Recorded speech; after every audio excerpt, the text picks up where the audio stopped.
നിങ്ങൾ പങ്കെടുത്തുകൊണ്ടിരിക്കുന്ന വിവാഹ ഒരുക്ക ധ്യാനത്തിലെ വളരെ പ്രധാനപ്പെട്ട ഒരു ഭാഗത്തേക്ക് ഇപ്പോൾ നിങ്ങൾ പ്രവേശിക്കുകയാണ്. വിശുദ്ധ കുംഭസാരം എന്ന വിഷയത്തെക്കുറിച്ച് കടന്നു വരുന്ന സമയങ്ങളിൽ നിങ്ങൾ ധ്യാനിക്കുന്നു. ഒപ്പം ആ വിശുദ്ധ കുംഭസാരത്തിന് നിങ്ങൾ ഒരുങ്ങുന്നു. വിശുദ്ധ കുംഭസാരം എന്ന ഈ ധ്യാന വിഷയത്തിൻ്റെ ഒന്നാം ഭാഗത്തേക്ക് നമുക്കിപ്പോൾ പ്രാർത്ഥനാപൂർവം പ്രവേശിക്കാം. കടന്നുപോയ എല്ലാ ബാച്ചുകളോടും പറഞ്ഞ ആ ഒരു കാര്യം അതേ ഗൗരവത്തോടുകൂടെ നിങ്ങളോടും പറയുന്നു. കടന്നു വരുന്ന വിശുദ്ധ കുംഭസാരത്തിൻ്റെ ഒരുക്കവും തുടർന്നുള്ള കുംഭസാരവും നിങ്ങൾക്കെല്ലാവർക്കും ആത്മാർത്ഥമായും ഫലപ്രദമായും നടത്താൻ കഴിഞ്ഞാൽ നിങ്ങൾ ഓരോരുത്തരെയും സംബന്ധിച്ചിടത്തോളം നിങ്ങൾ നടത്തി വരുന്ന ഈ വിവാഹ ഒരുക്ക ധ്യാനം പകുതി കണ്ട് വിജയിക്കും. അപ്പോൾ എത്ര കണ്ട്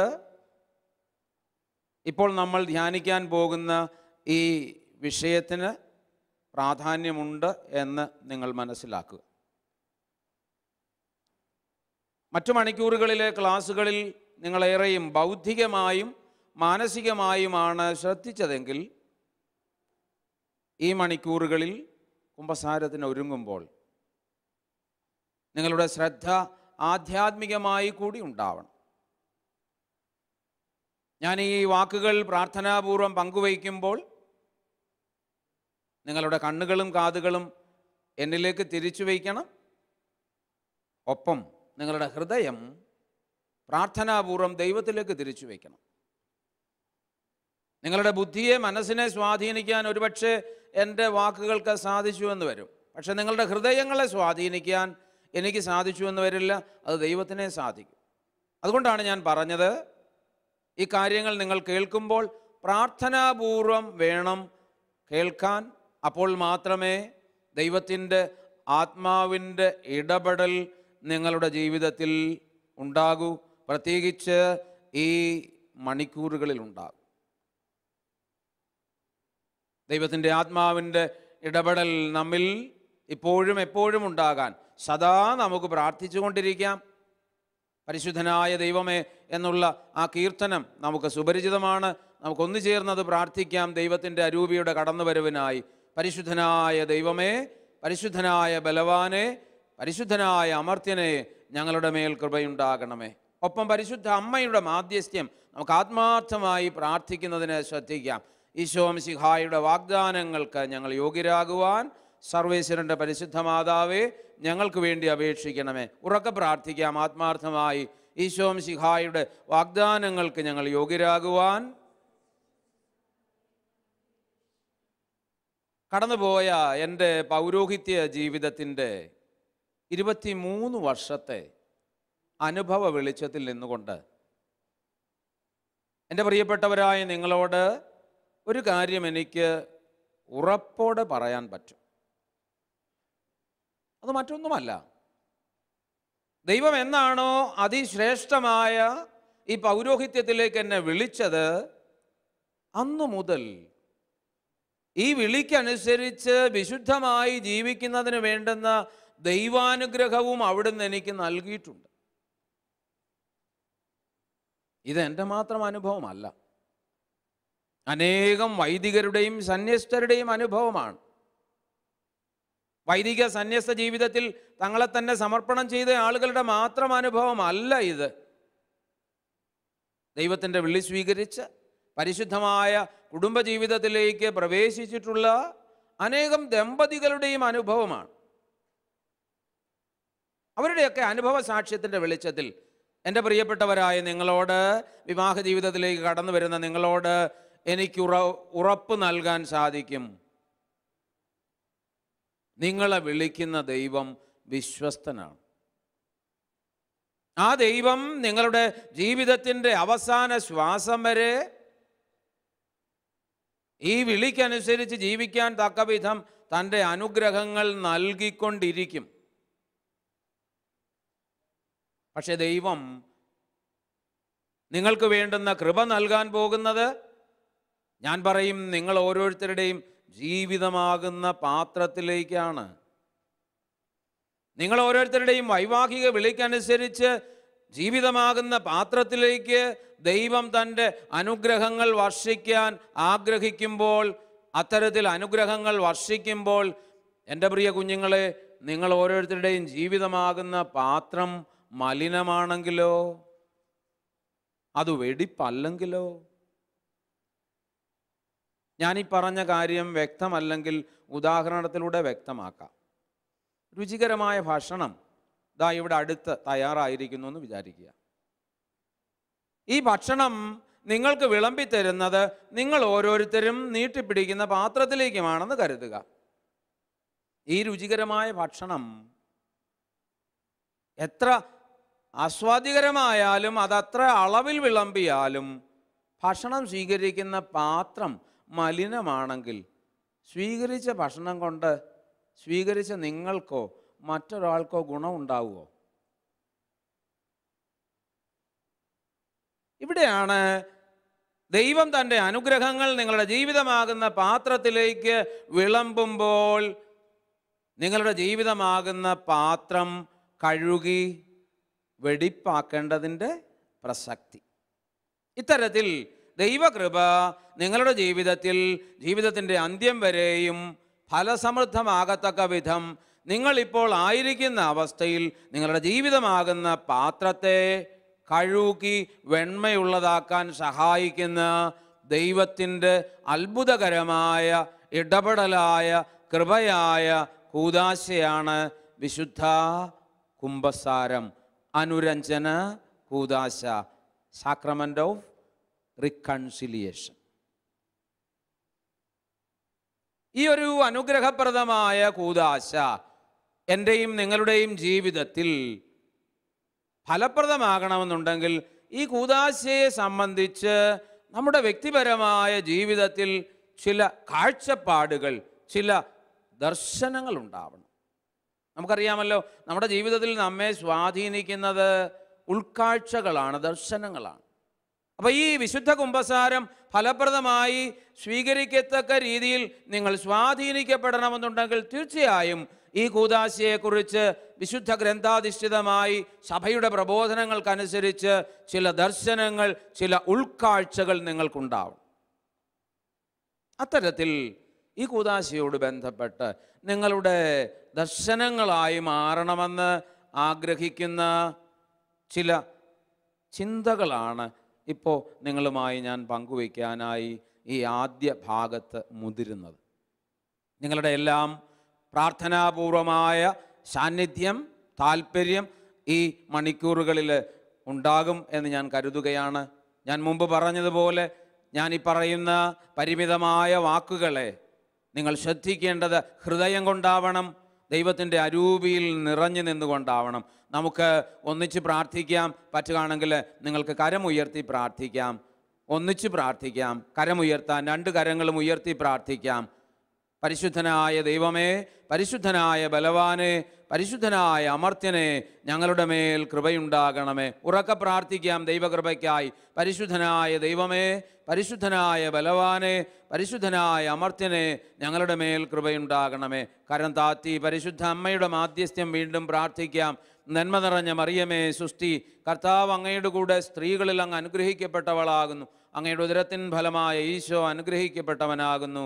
പരിശുദ്ധ മറിയമേ തമ്പുരാൻ്റെ അമ്മേ, പാപികളായ ഞങ്ങൾക്ക് വേണ്ടി ഇപ്പോഴും ഞങ്ങളുടെ മരണസമയത്തും തമ്പുരാനോട് അപേക്ഷിച്ചു കൊള്ളണമേ. ആമേൻ. അച്ഛൻ മുമ്പേ പറഞ്ഞ വിശുദ്ധ കുംഭസാരത്തോട് ബന്ധപ്പെട്ട് നിങ്ങളുടെ ബോധ്യമാകണം എന്നാഗ്രഹിക്കുന്ന ചിന്തകളിൽ ഒന്നാമത്തതിലേക്ക് നമ്മളിപ്പോൾ പോവുകയാണ്. വിശുദ്ധ ഗ്രന്ഥാധിഷ്ഠിതമായിട്ടാണ് ആ ചിന്ത ഞാൻ പങ്കുവയ്ക്കാൻ ആഗ്രഹിക്കുന്നത്.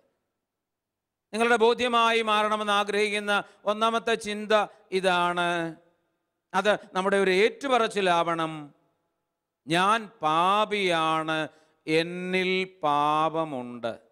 എന്താണ് നമ്മുടെ ബോധ്യമായി മാറേണ്ട ആ ചിന്ത? ഞാൻ പാപിയാണ്, എന്നിൽ പാപമുണ്ട്. I am a sinner. വിശുദ്ധ പൗലോസ്ലീഹ പറയുന്നു, തന്നിൽ പാപമില്ല എന്ന് നിങ്ങളിൽ ആരെങ്കിലും പറയുന്നെങ്കിൽ നിങ്ങൾ കള്ളം പറയുന്നു. തന്നിൽ പാപമില്ല എന്ന് നിങ്ങളിൽ ആരെങ്കിലും പറയുന്നെങ്കിൽ നിങ്ങൾ കള്ളം പറയുന്നു. എന്നിട്ട് ഇതേ പൗലോസ്ലീഹ തൻ്റെ ജീവിതത്തെക്കുറിച്ച് എന്താണ് പറയുക? പാപികളിൽ ഒന്നാമനാണ് ഞാൻ. I am the first among the sinners.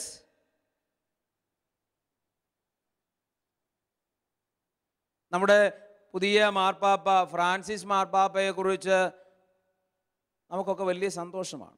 കടന്നുപോയ ക്ലാസ്സുകളിൽ പലരും അദ്ദേഹത്തെക്കുറിച്ച് സംസാരിച്ചിരുന്നു. ഫ്രാൻസിസ് മാർപ്പാപ്പയോട് ഒരു പത്രലേഖകൻ ചോദിച്ചൊരു ചോദ്യം നിങ്ങൾ ശ്രദ്ധിച്ചു കാണും പത്രദ്വാര. ഈ പത്രപ്രവർത്തകൻ ഫ്രാൻസിസ് മാർപ്പാപ്പയോട് ചോദിച്ച ചോദ്യം എന്താണ്? ബെർഗോളിയോ ആരാണ്? Who is Bergoglio? മാർപ്പാപ്പയുടെ പേരാ അത്.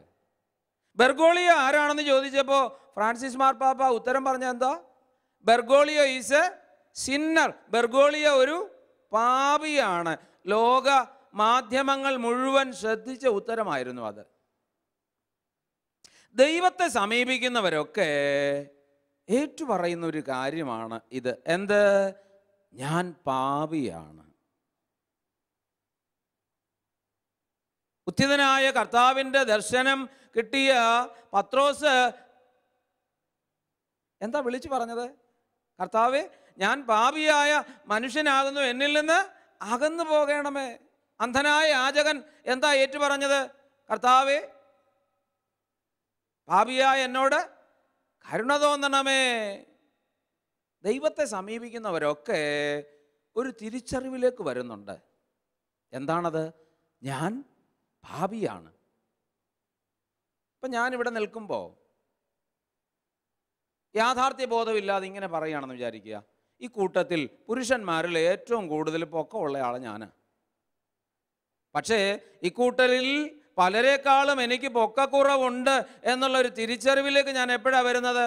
ഇക്കൂട്ടത്തിൽ പുരുഷന്മാരിൽ പൊക്കമുള്ള ആളുമായി എൻ്റെ പൊക്കത്തെ ഞാൻ താരതമ്യം ചെയ്യുമ്പോൾ, ഇതുപോലെ ദൈവത്തിൻ്റെ വിശുദ്ധിയോട് ഞാൻ അടുത്തു വരുമ്പോൾ, എൻ്റെ ജീവിതത്തെ താരതമ്യം ചെയ്യുമ്പോൾ മാത്രമാണ് എന്നിൽ അശുദ്ധിയുണ്ട് എന്നുള്ള, എന്നിൽ പാപമുണ്ട് എന്നുള്ള ഒരു തിരിച്ചറിവ് എനിക്ക് ഉണ്ടാവുന്നത്.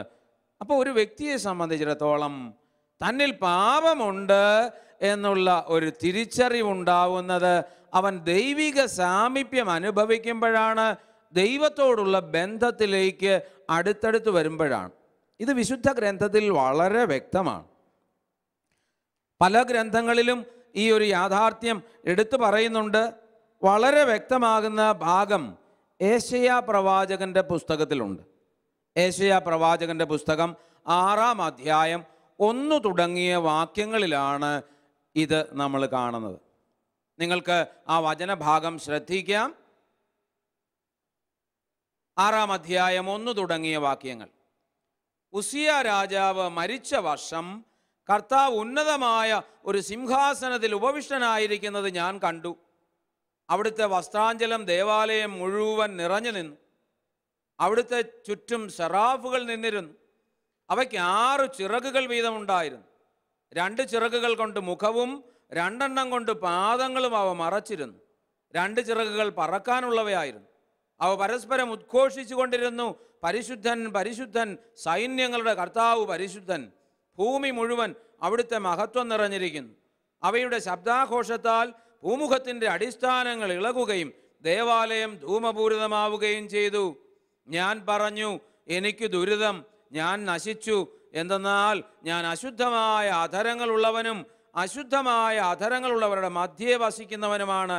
എന്തെന്നാൽ സൈന്യങ്ങളുടെ കർത്താവായ രാജാവിനെ എൻ്റെ നയനങ്ങൾ ദർശിച്ചിരിക്കുന്നു. നിങ്ങൾ ആ വചനഭാഗം ശ്രദ്ധിച്ചോ? പ്രവാചകനായ യേശയ്യ ദൈവത്തിൻ്റെ മുഖം കാണുന്നു. ഇത്തരത്തിൽ പ്രവാചകനായ യേശയ്യ ദൈവത്തിൻ്റെ മുഖം കാണുമ്പോൾ ഈ പ്രവാചകൻ വലിയൊരു തിരിച്ചറിവിലേക്ക് വരികയാണ്. നമുക്കറിയാം, പ്രവാചകന്മാരെന്ന് പറഞ്ഞാൽ സാധാരണക്കാരല്ല. ആയിരങ്ങളിൽ നിന്നും പതിനായിരങ്ങളിൽ നിന്നും ദൈവിക നിയോഗങ്ങൾക്ക് വേണ്ടി ദൈവത്താൽ പ്രത്യേകം തിരഞ്ഞെടുക്കപ്പെടുന്നവരാ.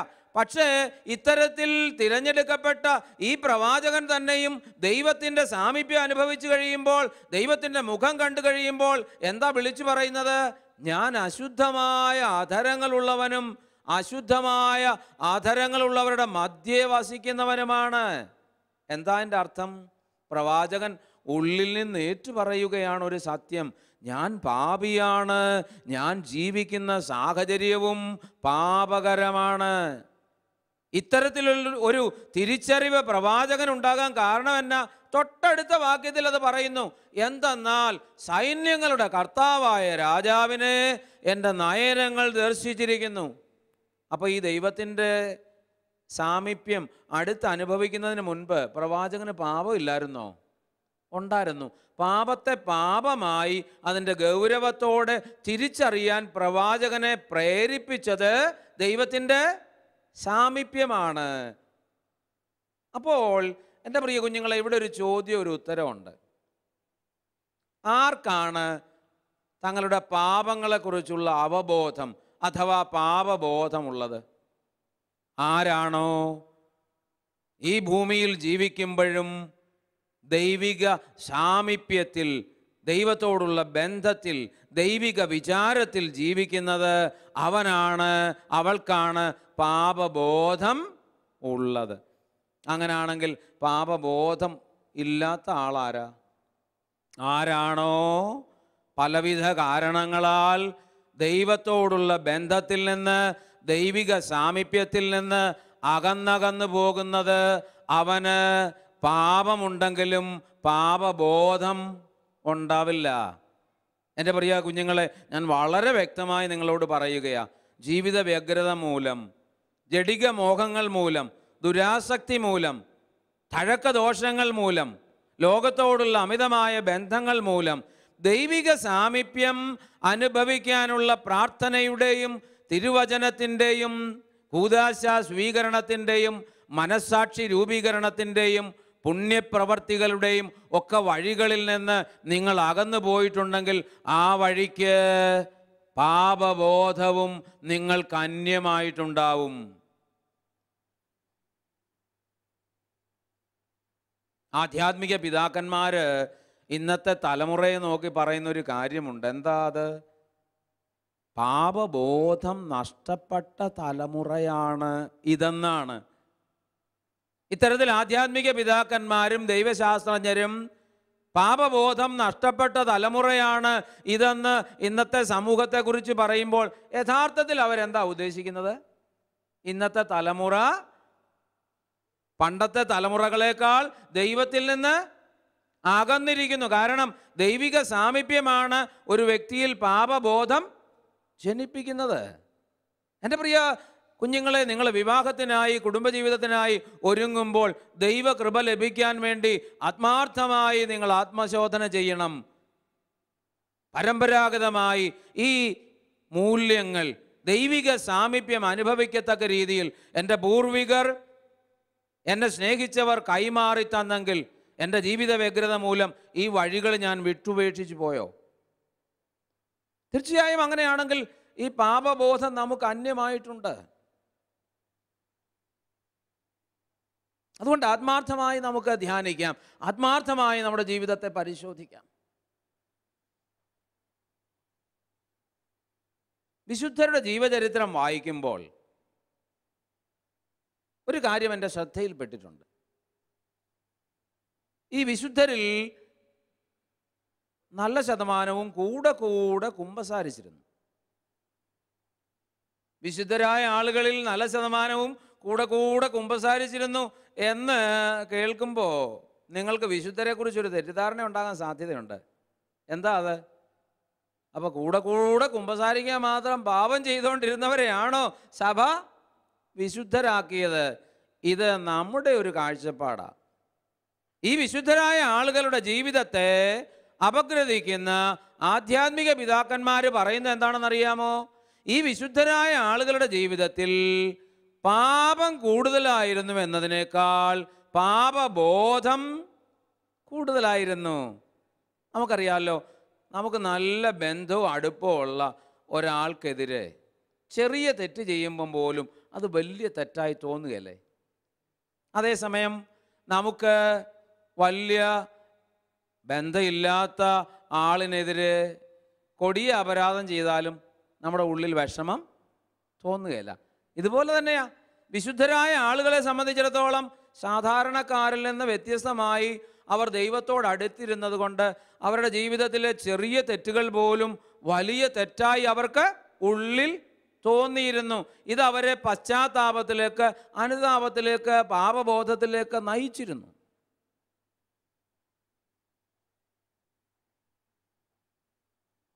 ഇനിയും ഈ വിശുദ്ധരായ ആളുകളെ സംബന്ധിച്ചിടത്തോളം അവർ ഈ ഒരു പാപബോധത്തിൽ വളർന്നു എന്ന് കേൾക്കുമ്പോൾ വിശുദ്ധ യോഹന്നാൻ്റെ സുവിശേഷം അനുസരിച്ചും വിശുദ്ധ യോഹന്നാൻ്റെ ലേഖനം അനുസരിച്ചും ദൈവത്തെ അവതരിപ്പിക്കുന്നത് നമ്മൾ ശ്രദ്ധിക്കണം.